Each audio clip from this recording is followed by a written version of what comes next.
Aloha YouTubers, and this is Bud coming to you from where else but beautiful Honolulu, where it's been another fantastic day.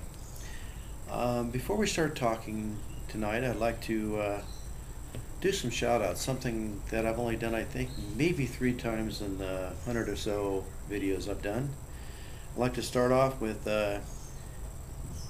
Jay's Standish, I guess that's what it is, and the Blessed Gonda, and the Idaho 420, and Rip Z. I'm sorry I didn't get a chance to really see you when I was in Europe, and that's one of the things I really regret about that trip. That would have been so great. Silver Sobe, and of course my really good friend Cannabis Hills. And I'd like to say thank you to all you guys out there, because sometimes it's really nice to get home and turn on the computer and get an email from a friend like you. So again, I'd like to thank you and tell you how I appreciate your comments. Now, I've got a couple of questions lately that have been asked to me on my internet site by multiple people, and I'd like to address those subjects.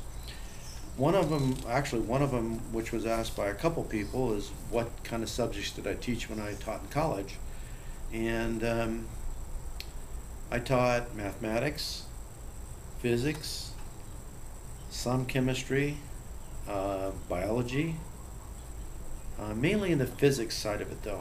I majored in environmental sciences, so I was given an opportunity to teach at the local college and then a chance to move on to a university, and I did both those things for a while.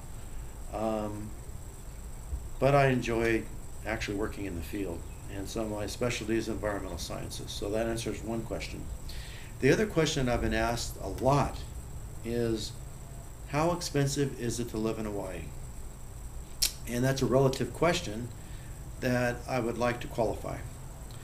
When you look at the cost of living, you have to factor in many things. And the first thing that people look at here is the price of rent. And they go, whoa, the price of rent here is incredible, which it is. Halfway decent 2-bedroom condo, probably gonna run out $1,200 a month. But what are the offsets? Now, normally I'm in a tank top and shorts. I don't own any jackets or coats to speak of, maybe a couple sweaters. Never wear them because the temperatures here always are consistent. The summer 88 and the winters are 84. So, and the nighttime it drops down to about 70. So it never really gets cold here. And just to let you guys know that are interested, the water temperature throughout the island, regardless of where you go, is going to run somewhere between 80 and 84 degrees. So it's usually pretty pleasant to swim. So what are the offsets I'm talking about? The rent's high, gasoline probably higher than where you live, and the food's going to be higher than where you live. So you're going, well, where are these offsets? Well, right now my lanai door is open. I never close it. 15 years. Never close it. My windows stay open all the time. I don't have heaters. In Hawaii, the houses don't have heaters, and very few of them have air conditioners. Most people leave their windows open to achieve coolness or whatever they're after. The hiking here is awesome. The beaches, and I've been lucky enough to travel, are the best in the world, bar none.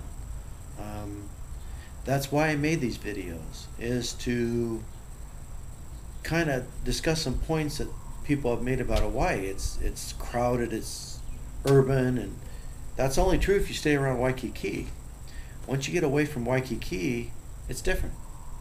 And as you've seen on many of my videos, and if you guys would like to go back and look at some of those videos, you'll find that most of the time I'm hiking with nobody around me for miles sometimes. That's what I like to do, by the way. I love to go out and hike, and if you love being outside and you love warm weather, then you'll learn how to make Hawaii work for you. And for me, it works great.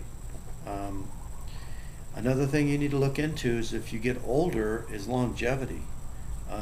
Guys have a tendency to live about 7 years longer than on the mainland. You can check that through the U.S. registry. You can find that all out yourself. But for the most part, women live about 8 to 9 years longer here. And it's because we don't close up the windows and we don't breathe recirculated air. And our air is some of the purest in the world. It comes from the north and west, and pretty much the only thing between here and Antarctica is the ocean. So those are some of the offset. When you buy things here, like you buy soda, you buy it on sale and you'll buy 5 cases. So you learn to live with the prices. And like I said, I don't heat or cool my house any time of the year. The best you have to have is ceiling fans to kind of keep the air moving when the humidity comes up a little bit. But for the most part, this has got to be the most comfortable place that I've ever seen in the world. And I like it. So this is where I plan to retire. And I hope that dealt with a few questions about Hawaii. And of course, you have a friend here, and if you're even interested in moving to Hawaii, I really recommend that you take a vacation over here. Hook up with someone like me that can take you around to the sites that aren't ones that tourists would go see. And there's a lot to do here. If you snorkel, dive, you like parasailing, skydiving, gliding, camping, fishing, that's all great here. So again, one of the reasons people live longer here is we don't get buttoned up in the winter. You walk year round and you're active year round. So again, I'd like to say I love you, brothers and sisters out there on YouTube, and this is Bud coming to you from beautiful Honolulu. I wish you peace and prosperity. Much aloha and love. Bye for now.